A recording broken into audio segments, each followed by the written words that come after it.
Bismillahirrahmanirrahim. Alhamdulillahilladzi an'amana bi ni'matil imani wal islam wa wa'adana bi dukhulil jannati daris salam.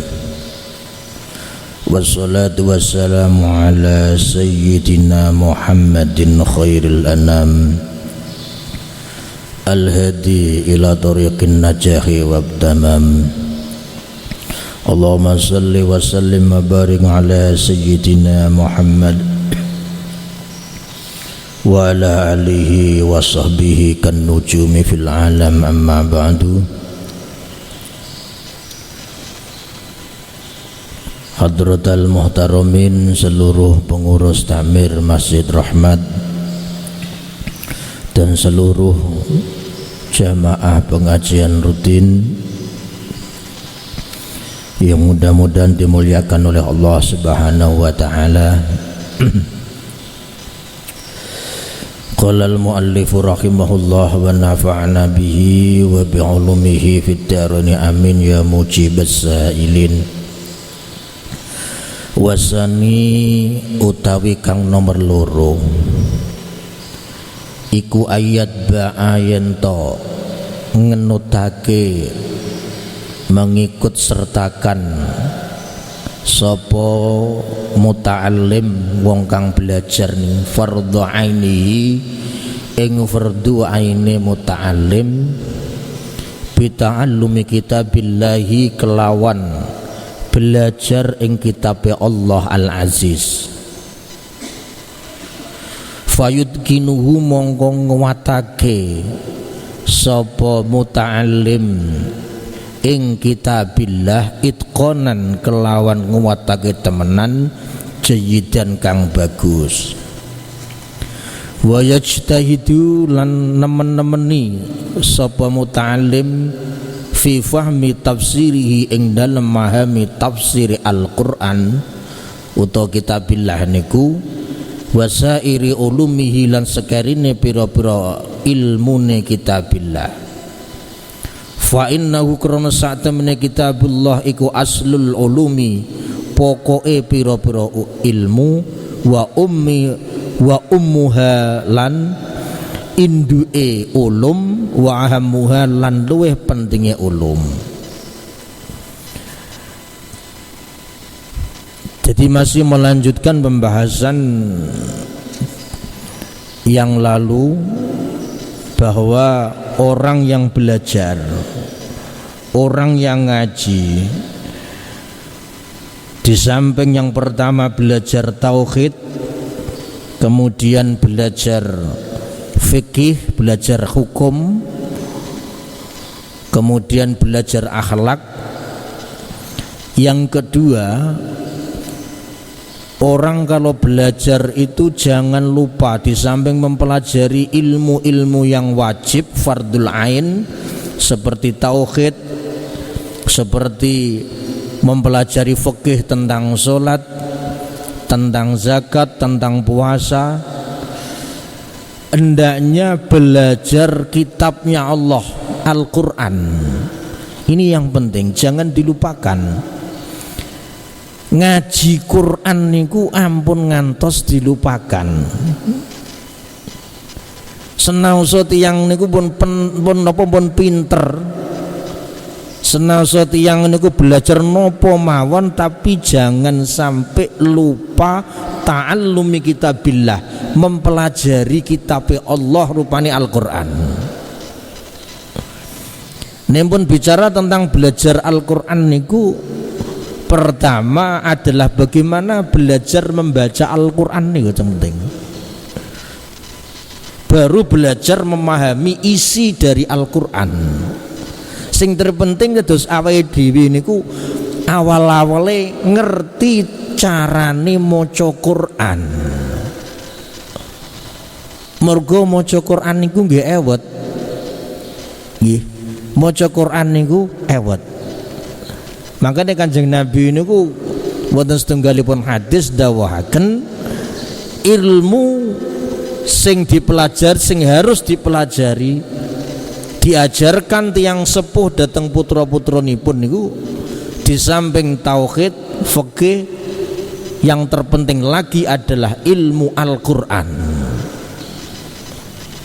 Ilmu Al-Qur'an, belajar bagaimana mempelajari tajwidnya, cara membaca Al-Qur'an yang baik, yang benar.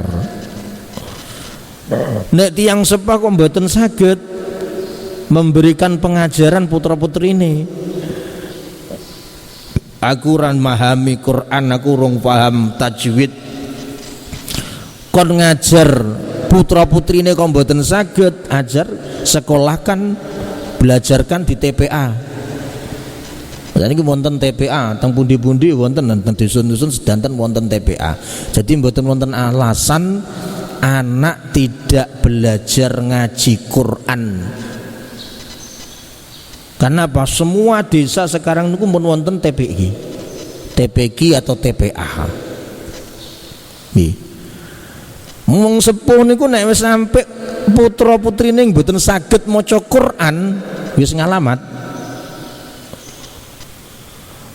Mergo napa?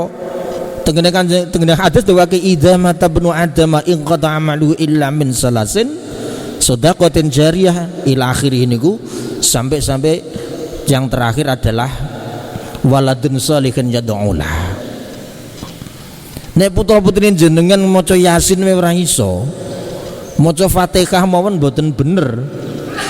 Lan jenengan benjing nek kapundhut wis ning kuburan, sing ngirimi maca Quran niku lho sinten?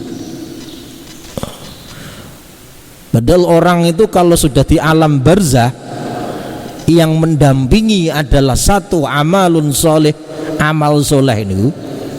Amal soleh itu diantaranya adalah dadekake putra putri niku dados putra putri sing sae, sing saged ndongaake. Dongane anak, kirimane mongos Quran anak teng tiyang sepuh teng alam barzah niku sangat bermanfaat sekali. Mbah Hasyim sendiri wonten kitab Risalah Ahlussunnah wal Jamaah niku nyerat wong niku nek mun teng alam barzah sing saged dampingi niku adalah setunggal amal, kedua Al-Qur'an. Jadi jenengan niku nek seneng Quran, apa meneh putra-putri dicetak Al-Qur'an, putra-putri jenengan setiap kali baca Al-Qur'an jenengan kantuk pahala.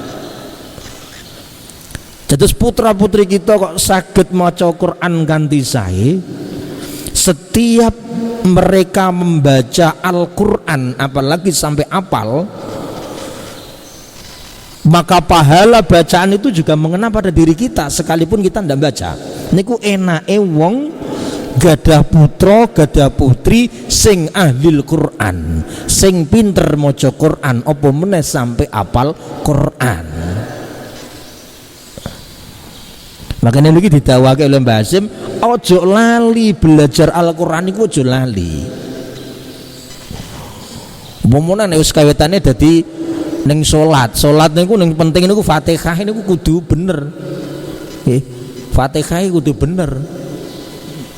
Nek dadi imam barang, nek dadi makmum sira dikepenak, makmum niku manut imam, paling penak niku wong salat jamaah. Dadi makmum paling penak. Jenengan mocone salah wis ditanggung imam, ngoten lho. Enake dadi salat jamaah niku ngoten. Jenengan salat piyambak-piyambak mung farid piyambakan teng griya, mocone salah nggih mboten saged sah salate. Makanya kudu hati-hati maca Fatihah niku lho sing penting. Ta'allumul Quran, belajar bacaan Al-Qur'an. Tasdid, mat, dawa pendeke baca bacaan iyyaka na'budu wa iyyaka nasta'in. Ngoten niku ilang tasdite mawon maca ngrubah makna. Iyyaka na'budu wa iyyaka nasta'in. Hanya kepada Engkau ya Allah aku menyembah, hanya kepada Engkau aku minta pertolongan. Niku nek dibaca iyyaka pakai tasdid. Tapi nek misalnya buat wonten tasdite iyyaka maknane men berubah. Iyyaka niku sinar matahari. Nah, susah. Iyyaka na'budu, kepada sinar matahari saya menyembah, lo berubah fatal sekali. Iku angele bahasa Arab, angere maca Quran. Makanya sithik napa kathah niku awake dhewe niku kudu paham tentang bacaan Al-Qur'an. Sing penting Fatihah niku tasdite bener-bener diperhatikan, dawa ndeke bener-bener diperhatikan. Lah putra-putri kula niku ampun ngantos. Nah awake dhewe niku mun sepuh mungkin wis kebelanjur ya belajar sithik-sithik, sing penting Fatihahe ora salah. Tapi putra-putri kita niku sing paling penting. Ojo sampai boten saged maos Al-Qur'an.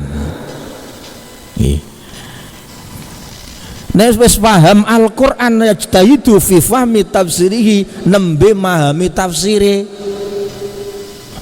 Jadi belajar tahapane ngoten. Melajari Al-Qur'an niku penting macane sik dipelajari sing bener, makhrate tajwide. Nek empun saged leres nembe memahami tafsir ayat. Tafsir ayat niku memahami ngoten niku. Tapi niki cara fardune fardu kifayah, mboten sampai fardul ain. Memahami tafsir Al-Qur'an itu tidak diwajibkan semua orang. Hanya orang-orang tertentu. Sebab nek semua orang dituntut faham tafsir, ya susah. Angel tafsir Al-Qur'an itu angel. Makanya hanya orang-orang tertentu yang diwajibkan. Sing penting niku macane Qur'an niku sing penting, ya. Nek masalah tafsir niku hanya kelompok-kelompok tertentu, tiang-tiang sing bener-bener punya kemampuan dalam berpikir, di dalam memahami Al-Qur'an, semangat untuk mempelajari Al-Qur'an. Jadi diupayakan harus ada yang paham tafsir Al-Qur'an. Belajar tafsir niki kedah kalih guru. Kedah wonten gurune, kedah wonten sing nunjukake. Mergi nafsir Qur'an niku nek sampai dengan akali sendiri rusak. Dawuh Rasulullah niku wong nek nafsir Qur'an sesuai akali, falyadabawa maqadahu minan nar. Karek mesen panggonan neraka wonten mawon. Quran ditafsiri sak penake dhewe sesuai dengan akal pikirannya, mboten saged. Jadi kalau kita belajar tafsir Al-Qur'an harus ada dasarnya. Kitabe opo jelas, gurune kudah wonten sing mengarahkan, sing memberikan penjelasan itu kudah wonten. Mboten saged sekedar kita baca di Google, mboten saged. Mergo memahami tafsir Al-Qur'an kudu paham bahasa Arab. Memahami bahasa Arab niku ya wangel, wonten nahwu, wonten saraf, wonten balaghah, wonten mantek. Mboten sekedar nerjemahno, melihat terjemahan kemudian kita menafsir Al-Qur'an mboten saged. Wong ayat Al-Qur'an iki wonten sing am, wonten sing sifatnya umum, wonten sing sifatnya khusus. Wangel maneh niki wis belajar tafsir. Wonten ayat niku sing wis dinasakh. Wonten sing dereng dinasakh itu sudah tidak berlaku hukumnya. Terus kados niki masalah wong khet. Wong khet niku tengguna Al-Qur'an wonten setunggalipun ayat terakan ya tarabbasna mataan ilal khaul, ya, mataan ilal khaul. Walladzina yatawaffawna minkum wa yazaruna azwajan wasiyatan li azwajihim mataan ilal khaul. Ayat niki nerangno tiang niku nek mati ninggal bojo wadon wa yazaruna azwajan wasiyatan li azwajihim mataan ilal khaul, maka istri-istrinya itu harus nunggu 1 tahun, iddah 1 tahun. Niki nek tiang sing boten ngertos, angger wae ndelok terjemahane langsung dimanani apa-anane. Oh nek ana wong mati bojone harus iddah 1 tahun. Padahal hukum ayat ini sudah direvisi oleh Allah, ya tarabbasna bi anfusihinna arba'ata asyhur wa asyra. Nek ditinggal mati bojone iddahe 4 wulan 10 dino. Lho ngoten iki lho. Jadi ada ayat yang nerangno iddah itu 1 tahun, ada ayat yang menerangkan iddah itu 4 bulan 10 hari ketika perempuan ditinggal mati suaminya. Lah niki sing bener, hukum sing dipakai sekarang adalah iddah 4 bulan 10 hari. Terus nek wonten tiyang estri ditilar garwane niku iddahe selama 4 bulan 10 hari, mboten 1 tahun. Lah ngeten niki ra angel, nek mboten wong sing paham tafsir kudu ngerti iki ayat iki wis dinasakh, sudah tidak diberlakukan lagi, sudah direvisi. Ayat ini yang masih bisa diberlakukan hukumnya. Ngeten niki lho belajar tafsir Al-Qur'an niki angel. Terus mboten namung sekedar maca terjemahan Al-Qur'an kemudian memberikan penafsiran sendiri, nerangno dhewe, gawe hukum-hukum dhewe. Niki rusak. Makanya Kanjeng Nabi dawuh, wong kok nafsiri Al-Qur'an sak penake dhewe, sesuai dengan akal pikirane dhewe, mboten ngangge kaidah ilmu tafsir, falyatabawwa maq'adahu minan nar. Wong ngene iku wis silahkan pesen tempat di neraka. Nggih. Nah, terus belajar tafsir niku pentingnya teng mriku. Mbah Arwani Kudus niku riyen niku mboten hafal Quran. Beliau itu seorang ulama sing ahli fikih. Awal-awalnya itu Mbah Arwani, ya Arwani Kudus. Jadi beliau itu ulama ahli fikih. Pada waktu memahami hukum fikih, beliau butuh dasar ayat Al-Quran. Kemudian karena beliau belum hafal Al-Quran, beliau akhirnya tergugah, saya harus hafal Al-Quran. Sampai kemudian beliau memahami Al-Quran, hafal Al-Quran. Bahkan beliau dikenal ulama yang luar biasa di dalam ilmu Al-Quran. Kondisi gerah mawon beliau itu masih nyemak santri-santrinya waktu itu. Beliau sudah wafat kabundut. Pada waktu beliau kritis saja itu lisannya masih mengucapkan Al-Quran, ngelalar Al-Quran. Jadi saking senengnya Al-Quran. Jadi beliau itu memahami fikih, ada satu masalah yang sulit beliau pahami dan itu berkaitan dengan Al-Quran. Akhirnya beliau tergugah untuk menghafalkan Al-Quran, sampai beliau dikenal sebagai seorang kiai, seorang ulama yang ahli Al-Quran. Jadi itulah bahasa Asy'ari mewanti-wanti pada kita, jangan sampai kita melupakan belajar Al-Quran. Didik putra-putri kita di TPA, sing penting belajar bacaan dulu yang bener, iso maca Quran sing bener. Baru setelah itu kalau ada waktu, kalau memungkinkan, kita didik anak-anak kita itu untuk menghafalkan Al-Quran. Nek wis apal Quran, baru suruh memahami tafsir Al-Quran. Itu luar biasa. Jadi peningkatannya mempelajari bacaan Al-Quran dengan baik dan benar, dengan tartil. Setelah niku nanti usahakan kalau bisa memahami menghafalkan Al-Quran, dan kalau bisa lagi memahami tafsirannya. Gadah putra kok saged ngoten, masya Allah, luar biasa. Apal Quran ate ahli tafsir.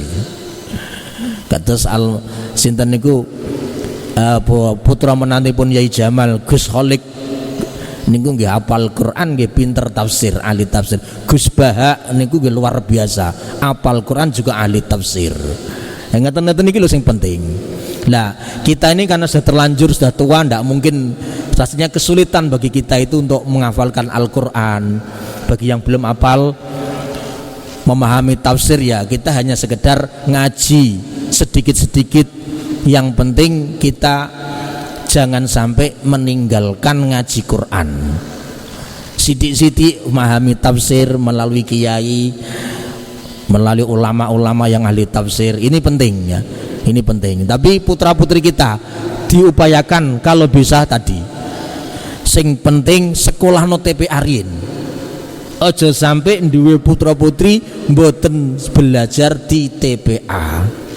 Nggih. Jangan sampai, itu penting banget. Nah, belajar TPA jangan hanya di TPA saja, suruh ngelalar tenggone griya. Bab lari-lari sama ngene kadang-kadang ngeten. Belajar di TPA, badhe asar.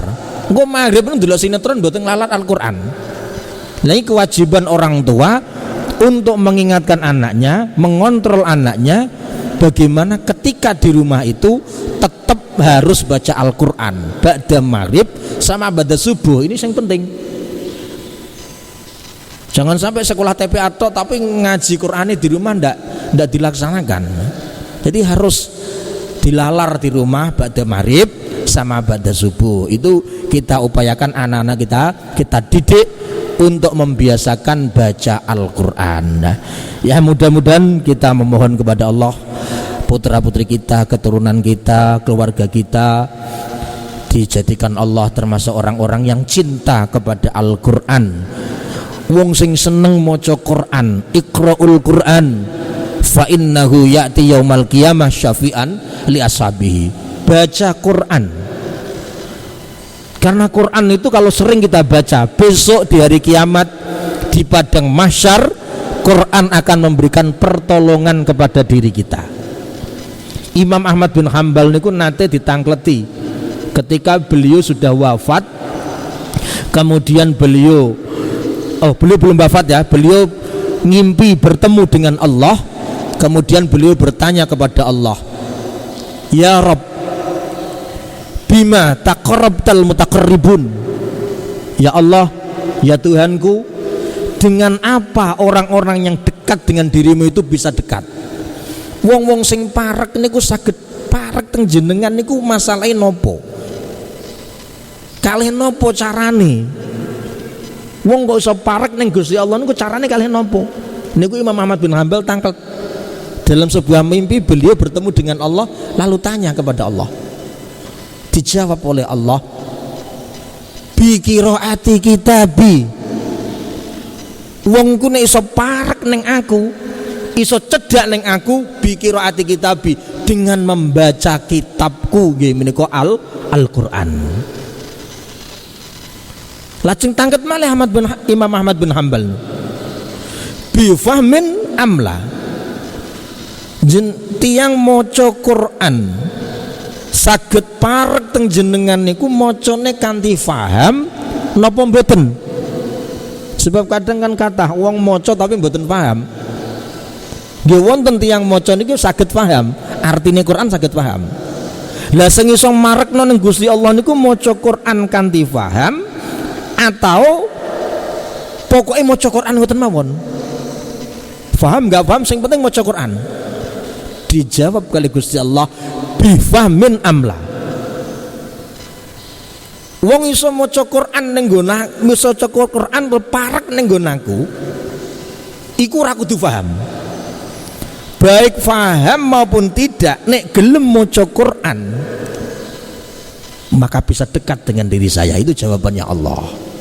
Jadi prinsipnya jalan untuk mendekatkan diri kita kepada Allah itu adalah melalui Al-Quran.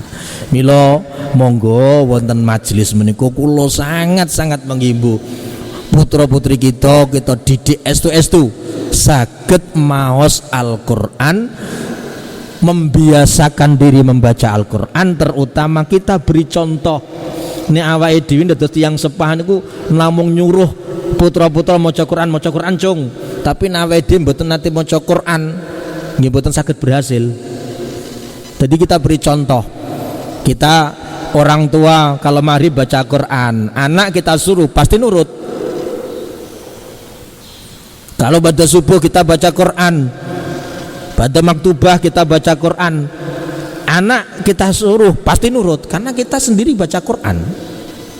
La tanha an khuluqin wa ta'ti mislahu arun alaika idza fa'alta mislahu. Wong niku aja sampai nglarang wong tapi ndek dhewe nglakoni. Merintah wong tapi mboten nglampahi. Sulit untuk bisa berhasil. Kita menyuruh anak tapi kalau kita melakukan insya Allah akan berhasil. Mugi-mugi kita keturunan kita benar-benar didadosake Allah minas sholihin, ya, min fahimil Quran, termasuk tiang-tiang sing saged memahami Quran dan termasuk tiang-tiang sing istiqomah di dalam membaca Al-Quran. Mekaten kajian kitab adabul alim wal muta'alim wonten injing menika mugi-mugi anggate manfaat barokah lan pikantuk ridho saking Allah Subhanahu wa taala. Al-Fatihah. A'udzubillahi minasyaitonir rajim. Bismillahirrahmanirrahim. Alhamdulillahirabbil alamin. Arrahmanirrahim. Maliki yaumiddin. Iyyaka na'budu wa iyyaka nasta'in. Ihdinas siratal mustaqim. Siratal ladzina an'amta 'alaihim. مولاي صل وسلم دائما أبدا على حبيبك خير الخلق كلهم هو الحبيب الذي ترجى شفاعته لكل هول من الأول مقتحم يا ربي بالمصطفى بلغ مقاصدنا واغفر لنا ما مضى يا واسع الكرم. Assalamualaikum warahmatullahi wabarakatuh.